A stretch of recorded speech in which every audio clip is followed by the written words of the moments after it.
Welcome to the Advanced Women's Health Podcast, where we empower women with the latest insights and advice on holistic health. From cutting-edge medical research to practical wellness tips, our mission is to help you thrive at every stage of life. Join us as we explore topics ranging from hormonal balance and reproductive health to nutrition and mental well-being.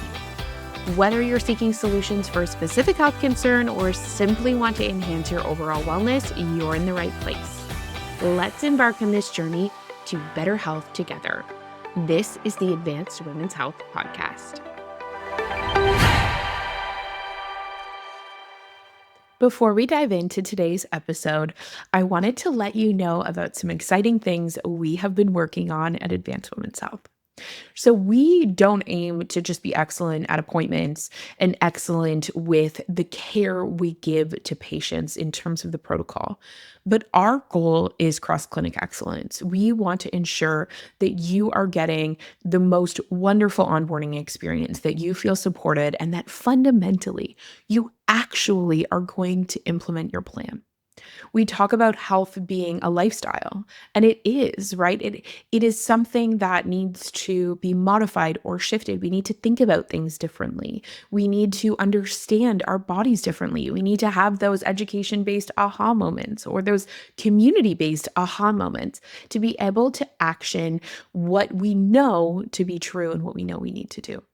And so over the last few years, we have been consistently evolving and trying to give you the best patient care experience possible. And that has resulted in us having our new patient onboarding system. All new patients at Advanced Women's Health now get access to a plethora of resources. We go through educational pipelines and daily tips and tricks that will help you to implement your plan. We have mindset support.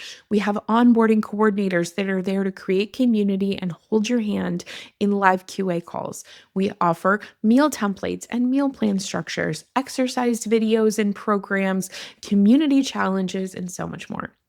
And again, this is just included as being part of a patient of Advanced Women's Health. So if you have been on the fence, if you have been hesitating, book with one of our patient onboarding coordinators. We are here to help you pick which practitioner is the best fit for you. And then you can learn more about our onboarding systems and everything else we offer at Advanced Women's Health. So now to the episode. Hello, everyone, and welcome back to the Advanced Women's Health Podcast. Thank you so much for joining me as usual. I am really excited to walk you guys through today how we're going to do things a little bit different over the summer. So over the summer, we are on longer road trips. We are outside more much of the time, out on different walks. And I know for me, I love to go down rabbit holes of specific content when I'm out for a walk or in the car. So that's what we are customizing for you. So over the summer, we are going to release 4 videos on our new metabolic rehab system. So I am going to walk you through 4 of the different types of weight loss resistance that we see. We've talked so much on here about insulin resistance, and we have talked in general about hormonal concerns and stress and the gut and perimenopause and menopause and the liver and how that affects weight. But we really want to dive in and give you guys lots of information on the specifics of those things. We have also just recently launched the Advanced Metabolic Rehab system I actually have our handy dandy book here. So this guide and this system is set up to customize 3 months of nutrition interventions to help you navigate labs. It gives you a ton of education, understanding your pattern type, understanding your labs, understanding how to eat, what is the food insulin demand, and then of course giving you specific meal guides and recipes that will help you to step by step be guided in your journey. I also have a reel on this on my social if you guys are interested in seeing more information. But fundamentally, what we're trying to do is go from this place of like, eat less, exercise more, everything's going to be fine, you'll be fine, to a place where people are getting not just the right labs and the right diagnostics, which is really important, but the right understanding of what pattern and what specific level of dysfunction is existing. So if you want to beta test that program right now, my clinical assistants and I are leading all of these groups. So you will meet with one of my amazing, very well trained clinical assistants. I am in those visits, I'm advising on treatments. So you're getting my brain for a much more insignificant cost. And you're also getting the opportunity to walk through this program and get the opportunity to be one of the first people who are going through it in such a structured way. Obviously, we have done metabolic work since I wrote my book. I guess that was like what, 2017? So we're coming on 10 years that we have really excelled and led the industry, I think, in guiding metabolic health. But this program is just structuring it and giving it so much more detail and nuance so that we can ensure that every patient walking through it is getting the most excellent level of care. So over the next 4 weeks, you're going to hear that. Then, as we navigate through the summer, we are going to do a deep dive into fertility and not the topics we typically talk about, right? We're going to talk about how we advance our understanding of fertility because I also have a clinical assistant that is working with me on advanced diagnostics with infertility, unexplained infertility, endometriosis, etc. So you can access my care and again strategy through that program, and we are doing immense amounts of training internally with our team that Dr. Lauren Dingwall, who you've heard talk about fertility on this podcast, and myself are leading. So we are super excited to navigate that. And then we're going to end off the summer with what I am discussing as my core four. So I always joke that it seems like we hit this perimenopause, menopause window, and then there's just these like core four things that everyone seems to need: HRT, Ozempic or semaglutide or tirzepatide or something like that, right? Then they need their protein and their Adderall. And so it's like, why do we have all these women who are now coming in with brain dysfunction and ADHD? They're coming in with weight changes and weight loss resistance. They're coming in with hormonal concerns and they think they need HRT, and sometimes they do, right? And then they're coming in just super confused about how to maintain muscle mass and how to maintain their health and how much protein they should eat. And so we're going to go through, again, what I sarcastically call the core four. So enjoy today's episode. I hope that you love hearing about the metabolic rehab system. And I am so excited to just take you on a deep dive through fertility and then into midlife as well. So enjoy, and I will talk to you very soon. Hello and welcome to another episode of the Advanced Women's Health Podcast. My name is Dr. Karina and I'm here with Dr. Michelle. And today's episode is going to be about all things histamine, gut health, POTS, MCAS, endometriosis, you name it, and basically how they're all very connected. And so I just said a whole bunch of words right there, and our listeners are probably thinking either, yep, that's me, tell me more, or what on earth are the alien words and acronyms coming out of your mouth right now? But that's what we're here to explain.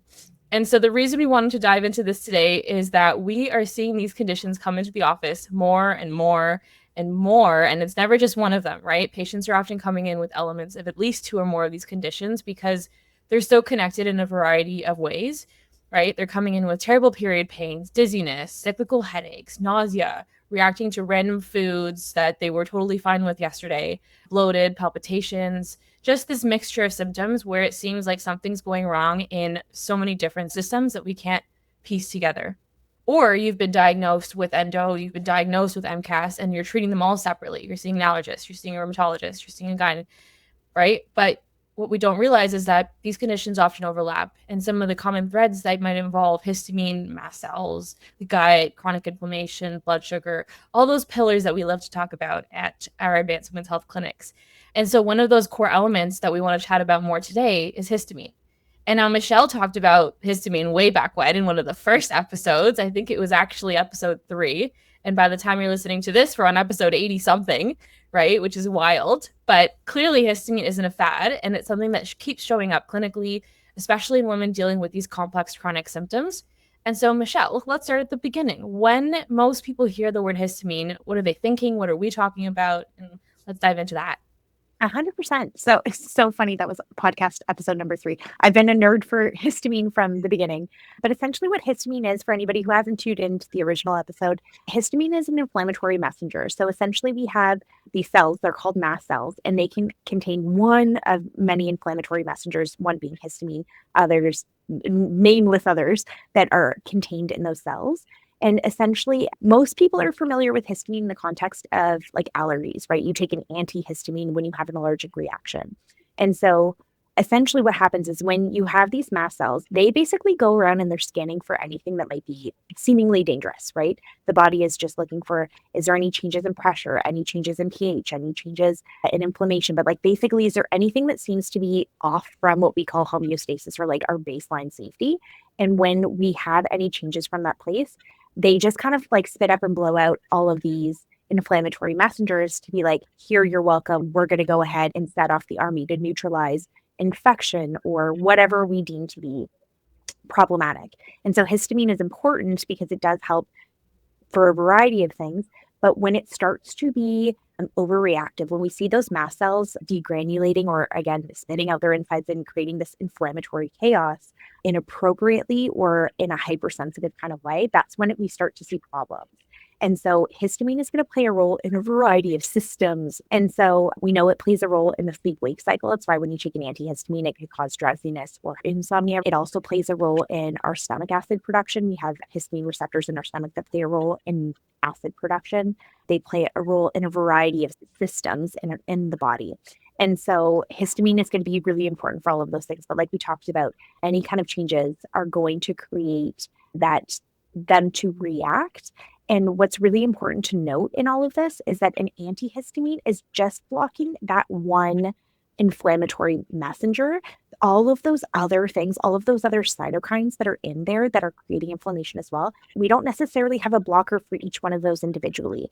And so sometimes antihistamines can be really, really helpful, evidently, as people who have allergies, but oftentimes don't quite capture the whole essence of histamine issues because we really need to make those cells more stable and less reactive. And then also dealing with why are they going off in the first place, be it emotional stress, be it blood sugar regulation issues, sleep issues, hormonal fluctuations, inflammation, but making sure that we're managing both of those aspects. So stabilizing those cells and then managing what's going to trigger them to go off in the first place. I think a lot of people have heard about histamine in the context of like antihistamine diets and all of that, because like you had mentioned in the intro, there is a lot of food reactivity that can happen. And I'm seeing more and more patients coming in being like, well, I can't eat this, I can't eat that because of, the histamine reaction. Can you speak a little bit to the dietary component of like how histamine is kicked off? Yeah, I mean, so we've talked about the histamine being released from the mast cells, right? But another component of where histamine can come from is our gut bugs in our gut, right? And so if we have imbalances or overgrowth of certain bacteria in our digestive tract, that can basically increase the amount of histamine that's being produced in our gut. And so all of a sudden we're starting to respond to certain foods because like I said, our gut bugs are, digesting them, fermenting them in our gut, and it's sitting there and releasing that histamine, and we're having those more systemic responses. We're getting the bloating, we're getting the skin reactions. And then the other side of it too is, yes, we're making more histamine depending on how our body's handling certain foods, but then are we breaking down the histamine, right? Our body's very smart. It has the tools it needs to deal with problems and get rid of the molecules that it makes and whatnot. And so we have something called the DAO enzyme, which breaks down that histamine. And that enzyme, again, is made in our gut. And so if our gut lining is damaged for whatever reason, right, then we're going to have decreased levels of this important enzyme. And DAO is also disrupted by stress, nutritional deficiencies, medication. So whether our gut is damaged or we've got other things going on, now we have excess histamine being produced in the body, like you said, from certain foods that we eat and or other stressors kicking off our mast cells. And we have this decreased ability to clear it out. And so we start developing something called histamine intolerance, which is basically just our body's inability to deal with that histamine for those exact reasons. And oftentimes we start seeing that peak up right away with the foods and the meals and certain things that we're eating. You'll become less tolerant to certain fermented foods, the wine, a variety of different things like that. You'll get the flushing, the abdominal pain. And that's, yeah. Yeah, the analogy that I use with patients when it comes to the like input output when it comes to histamine, because again, there are two ways that we kind of want to look at this. I look at the funnel. So essentially, like DAO and clearance is the bottom of our funnel. It's how we get histamine out of the bottle or the body. And then at the top of the funnel is all of the things that are creating issues. So again, gut bugs, stress, all of those things that we talked about. And so sometimes we want to manage, again, making sure that we're clearing things out effectively. And sometimes we need to make sure that we're no longer throwing fuel at the top of our funnel and seeing that overflow, which is where we see symptoms and problems kind of arise. And so, something that I know we all at AWH talk to our patients about is constipation and making sure that bowel movements are like tip top pristine. Because if we have histamine issues, our pathways of elimination need to be crystal clean, squeaky clean, working fantastic. And so, yes, gut health is going to be a big component of that. And what people may not know is that you can have daily bowel movements and still lovingly, literally be full of poop, not metaphorically, but actually. And so we can do bowel x rays and still see fecal matter and fecal loading. And so it's really important to make sure that we're making sure that the bowel is emptying on a regular basis. This is where we talk about the clear out for anyone who knows, Yeah. but making sure that we're moving and vacating all that poop out, but that we're doing that on an ongoing basis, that we're making sure that we don't get backed up again. Other pathways of elimination that I think aren't discussed enough. Sweating is another big one. Essentially, the four pathways that we have to get rid of, to eliminate out of our body, is going to be through urination, having bowel movements, sweating, and then expiring. So, i.e., like exhaling. That one's not terribly modifiable and truthfully isn't our most effective pathway anyway. The others all require adequate hydration, right? And so making sure that we're drinking sufficiently is going to be a key component to this. I know it's not like sexy or exciting, but it is an important component to all of this. Again, making sure that we're sweating, whether that be through working out or saunas or what have you, can be a really helpful other avenue. Granted, some people, again, from a histamine perspective, sometimes that can be a triggering component. So we are walking a line. And then just making sure that our other pathways are working really well from that perspective is a really important component. Anything that you might want to add to that? No, I was just going to say, it's so true. You talking about hydration and water, and it's such a foundational pillar that we overlook, and we think it has to be some complex answer to all of these, complex feeling symptoms, when it comes down to the basics, your fiber, your protein, your water, and making sure we're getting all those nutrients in to make sure everything's flowing smoothly. And there you go. Right? Yeah, so we often come back to the basics because it's so important.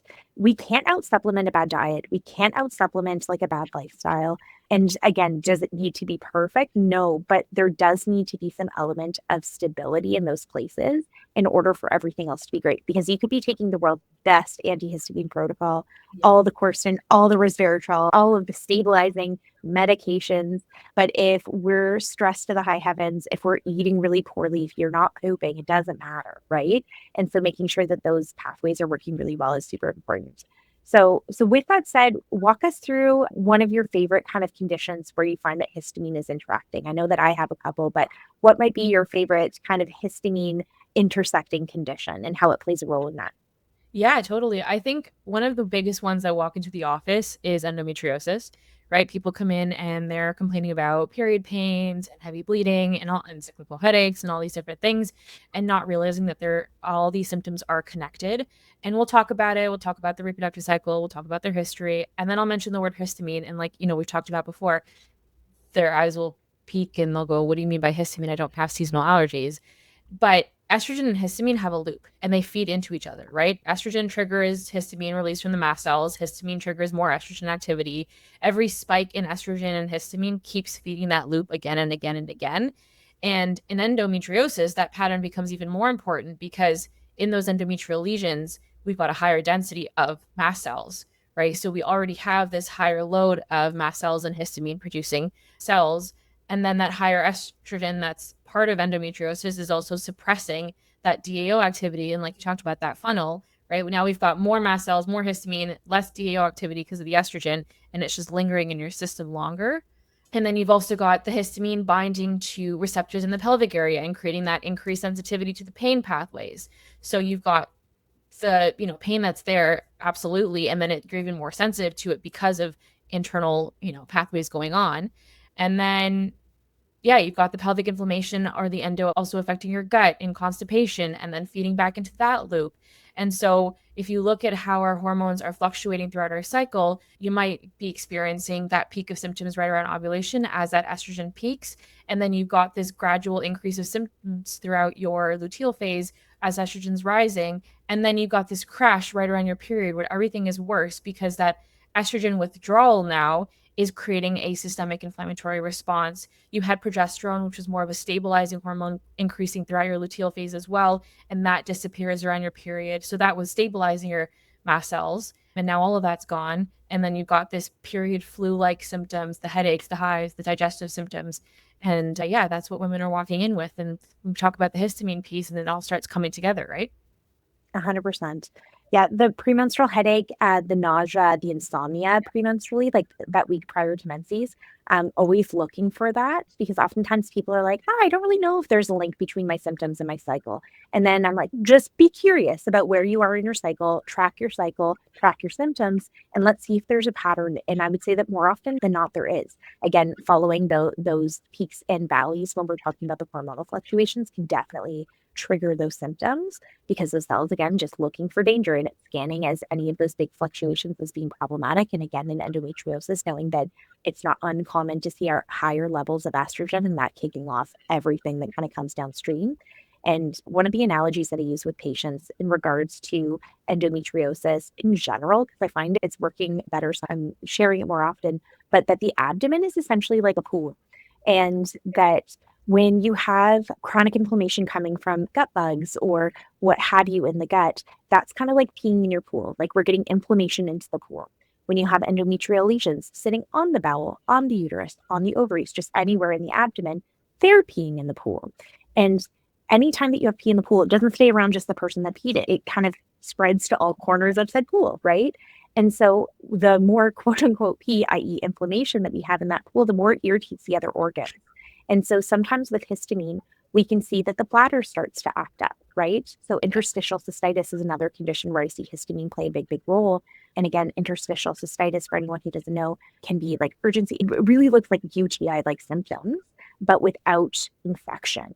Mm-hmm. And so that urgency, the frequency, sometimes very much can have pain associated with it. It's a condition that is highly correlated with endometriosis. So again, sometimes those symptoms are caused by endo that is on the bladder, or again, kind of that pee in the pool situation where we have just so much inflammation in said pool and the bladder is bathing in the pool and so can get irritated and annoyed.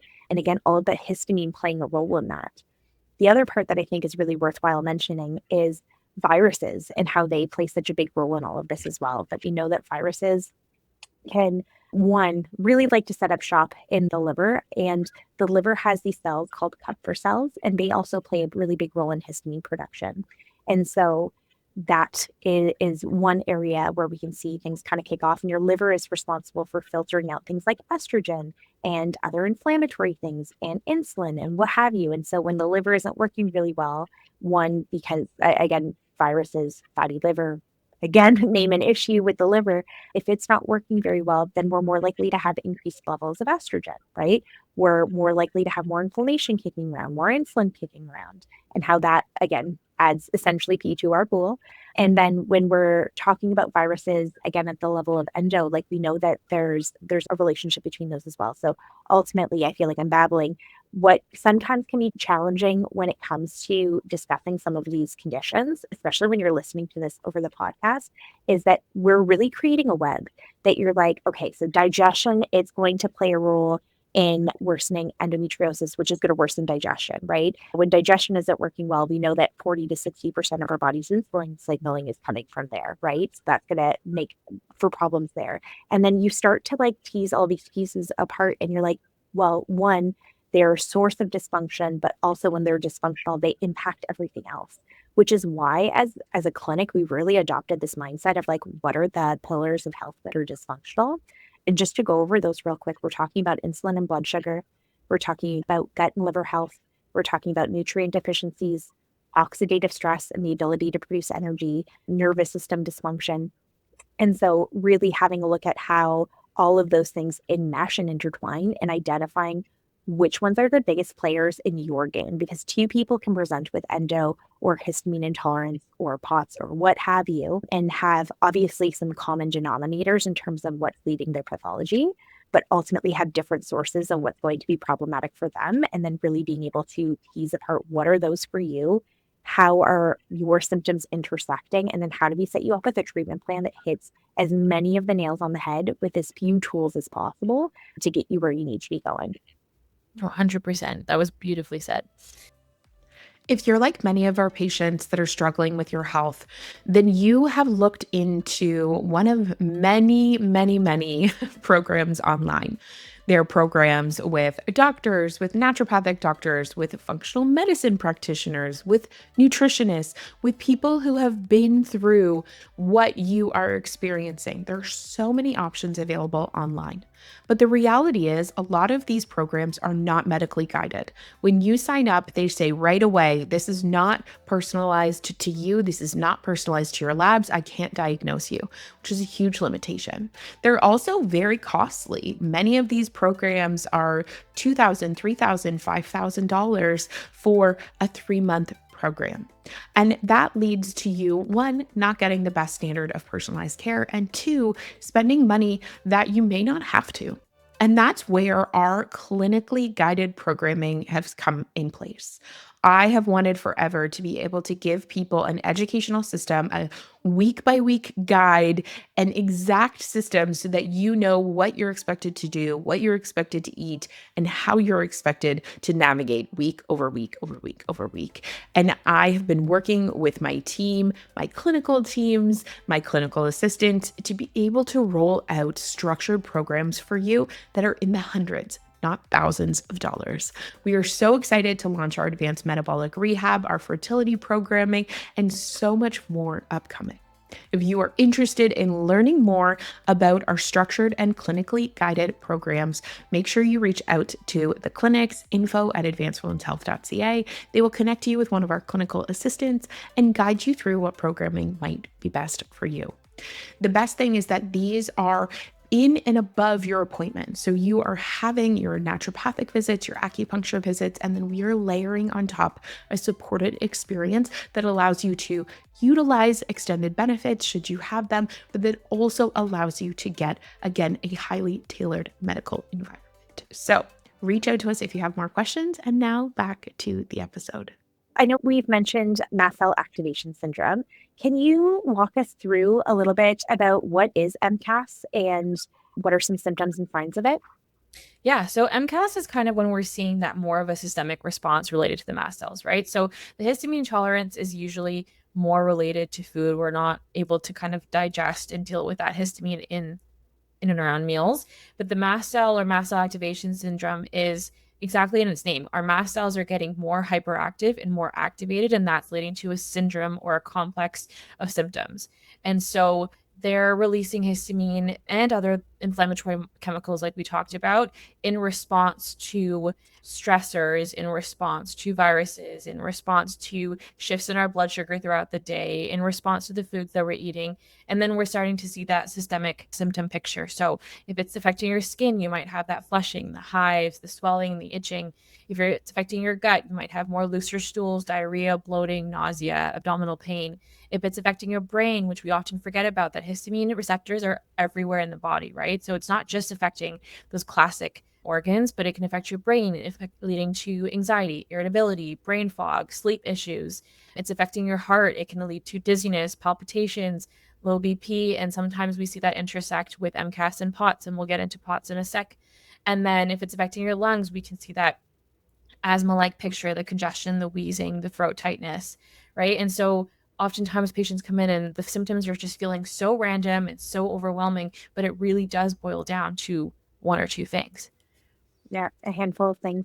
The only thing I would add to that is with MCAS, there can be a genetic predisposition towards seeing some of these challenges, whether it be the hyperreactivity or the inability to clear said histamine, but definitely can be really intense in terms of its symptoms. MCAS tends to be pretty, I would say, glaring because these are people who generally are really suffering. So again, histamine intolerance kind of being the more mild version, if you will. MCAS tends to be people who are really having a go at things. some signs and symptoms that we can see on blood work when we're talking about histamine. Can you speak to some of those? Yeah, absolutely. We can see our basophils be a little bit more elevated. Those are one of our immune markers. And then we can see our IgE elevated as well. Yeah, with the eosinophils as well, for Yeah. sure. And so those are some things that we can run in clinic. You can ask your family doctor to run them, but they can give us a bit of an indication as to whether there's dysfunction here or not. Yeah. Something, again, jump off of that. So postural orthostatic tachycardia syndrome is a fancy way of saying that we essentially see a change in our heart rate when there is a change in position.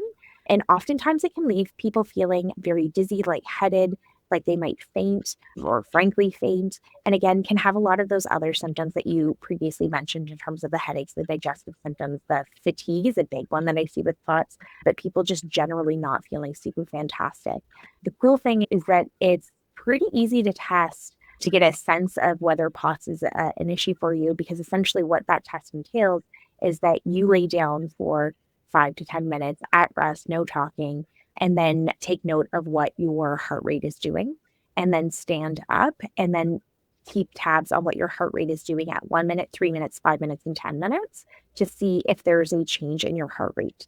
And so when we see a change in heart rate greater than 30 beats per minute in an adult, that's generally indicative of POTS. Again, this isn't a perfect test, but it can give you an idea of things. So if you're at home and you're like, hey, a lot of those symptoms sound like they might be me, you can do this test at home. I feel like with all these fancy watches, it's really easy to do. You just got to throw it on and have a peek. And then seeing, again, how do you feel when you do this? Again, when you're standing, no talking, and just keeping tabs on all of those things. But essentially what happens in POTS is, again, because of the histamine as a component in it, we don't necessarily have great blood pressure control. So actually, to rewind a little bit further, histamine, one of the things that it does, and if you think of it in the context of an allergy, is that it creates vascular leakiness. So basically makes your vessels a little bit leaky to allow white blood cells, i.e. our army, to get through to wherever there might be infection to help eradicate that, treat it, deal with what's going on. And so if you think of there being this vascular leakiness in the head, you're going to have headaches. If you think of it happening at other areas of the body, it can create changes in your blood pressure, right? And so if we have a drop, you switch physicians, our vessels aren't necessarily contracting or keeping blood where it needs to be. It's pooling into our lower limbs because we've now gone up. And then our heart and brain are like, hey, we really could use some oxygen up here, i.e., we really could use some blood. We're going to get the heart rate going a little bit faster to try to get blood circulating quicker, right? And so that's where that test comes into play to just appreciate what's going on from that perspective. And that's how histamine can tie into things. 100%. Another reason that we see POTS in the office and that relation to histamine, but also related to our connective tissue and our collagen production. Another condition that we haven't actually talked about yet is EDS, or Ehlers-Danlos syndrome, or hypermobility EDS. And that's a genetic defect affecting your collagen production, right? So if you've got the mast cells, creating that leakiness, but then you've also got the defect, you could say, in the collagen production, which is not just for your skin and joints, right? But collagen is integral for all of our organs, including our blood vessels. So now when we're trying to pump that blood back, we've got it leaking, yes, and we've got a decreased ability to contract and tighten our vessels to get that blood going up. And so that just kind of connects those two back in, as well as the MCAS in there as well, which is, again, why we see these conditions coming into the office so consistently together. All the time. Yeah. All the time. Any other big places where you see histamine creep up and in clinic and in practice? I think these were the big conditions. We've talked about the seasonal allergies. Yes, that's the basic front of histamine and things, but they are popping up more and more in that POTS, MCAS, Endo, EDS, sleep issues we've mentioned. Yeah. Yeah, the one other that I'm going to throw into the mix is premenstrual dysphoria disorder. PMDD can be a place where we can see that histamine, again, being so integral to the pathophysiology of what's going on. We've already explained it, so I'll keep this brief, but essentially, again, seeing those fluctuations in those hormones and that vulnerability in that premenstrual window of time. PMDD Put simply, this is not the medical criteria for it, but a lot of people describe it being kind of like a very Jekyll and Hyde situation. It's like PMS, but on a whole new level. It's PMS, but like depression in that week or 2 weeks prior to menses. And it can be quite intense and quite debilitating. But again, that vulnerability and that hormone fluctuations creating a histamine change, and that histamine and how that plays, or just again, inflammation, and how we know that inflammation plays such a role in mood regulation, whether it be anxiety, depression, insomnia, what have you, but how that is really playing a factor in how that develops. And so oftentimes when people are coming in with any kind of premenstrual issue, it's rare that histamine isn't part of the equation at some point in time. Is it the whole kit and caboodle? Maybe not, but oftentimes it's an element of what's going on. And again, we talked about all of the things that are important to consider when we're looking at histamine. So it's really looking at what are our foundations, what's clearance, why is this going on in the first place? Do we have a chronic viral, thing kicking off? How is your liver doing? What's blood sugar regulation doing? And then how do we go about tackling that? Any thoughts that you want to leave us with before we wrap up for today? Yeah, I think the one thing that we've touched on is the nervous system piece of all of this. And I think when we say that, a lot of times people think that we're just talking about external stressors and, work, life, kids, whatever you have it. But we're also talking about the internal stressors on our body too. So we've talked about what all of those could be, nutrient deficiencies in your body's inability to deal with certain things, blood sugar fluctuations throughout the day and having that instability and causing stress responses. But when we're talking about the nervous system and why that's so critical in handling all of this and supporting that mast cell stabilization, it's because if we can regulate our nervous system in such a way that we're not having as significant of a stress response throughout the day or having fewer of them throughout the day, then we're not having as many triggers, I guess you could say, of those mast cells and of those pathways. So point being is, yes, it's your external stress, but also the internal stress, which is the part that sometimes you just can't see. And that's where we come in and kind of sort that out with you, right? Yep. Blood work goes a really long way. It's why it's such a key component, a vital component of what we do. So I would say big takeaways for today from a histamine perspective: hormones can make a difference, making sure that we're looking at the patterns and where we're seeing those things come up, knowing that it's going to show up in a number of places. And so you might think, again, I don't have seasonal allergies, to your point previous, and therefore histamine isn't an issue for me, and they can be completely unrelated. So if you are struggling with any of the things that we mentioned today, you're having hives or headaches, migraines, mood changes, sleep issues, granted, again, much that can go into that conversation. But regardless, if you are struggling in any area of your health and you're looking to have somebody really, go through things with a fine-tooth comb, please reach out to any of us at Advanced Women's Health. We would be pleased to support you in your journey.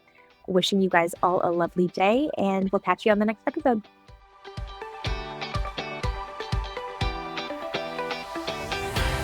Thank you so much for listening. I hope that you had as much fun as we did. And if you loved today's episode, share it with a friend and leave us a review. That is how we spread this message, and that is how we are going to revolutionize healthcare in Canada for women. Have a beautiful day and be well.